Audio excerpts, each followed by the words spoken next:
Libyan മുൻ ഏകാധിപതി മുഖർ ഗദ്ദാഫിയുടെ മകൻ Saif Al ഇസ്ലാം Gaddafi കൊല്ലപ്പെട്ടു. ലിബിയൻ നഗരം ആയ സിൻഡനിലെ വീട്ടിൽ ആണ് അദ്ദേഹം കൊല്ലപ്പെട്ടത്. 4 കമാൻഡോകൾ തുടങ്ങിയ സംഘം വീട്ടിൽ കടന്നു കയറി വെടി ഉതിർക്കുകയായിരുന്നു എന്ന് അദ്ദേഹത്തിൻ്റെ അഭിഭാഷകൻ അറിയിച്ചു. ശക്തമായ ജനകീയ പ്രക്ഷോഭത്തെ തുടർന്ന് മുഖർ ഗദ്ദാഫി സ്ഥാനഭ്രഷ്ടനാക്കപ്പെട്ടിരുന്നു. വിവരങ്ങളുമായി ഐസൺ ജോസ് ചേരുന്നു. ഐസൺ, എപ്പോഴായിരുന്നു ഈ സംഭവം? കൂടുതൽ വിവരങ്ങൾ.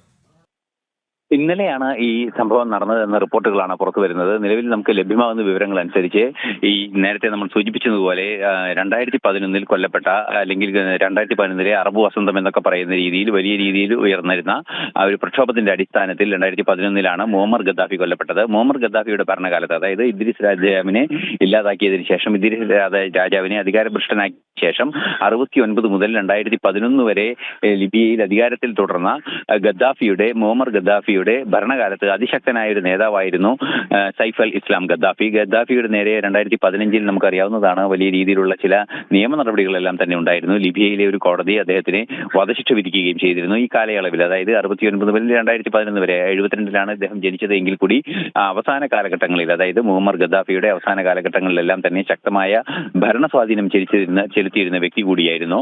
അതുകൊണ്ട് തന്നെ അദ്ദേഹത്തിനെതിരെ നിരവധി കേസുകളും നിരവധി ആരോപണങ്ങളും ഉണ്ടായിരുന്നു. ഈ ആരോപണങ്ങളുടെ അടിസ്ഥാനത്തിലാണ് അദ്ദേഹത്തെ വധശിക്ഷയ്ക്ക് ഉൾപ്പെടെ വിധിച്ചിരിക്കുന്നത്.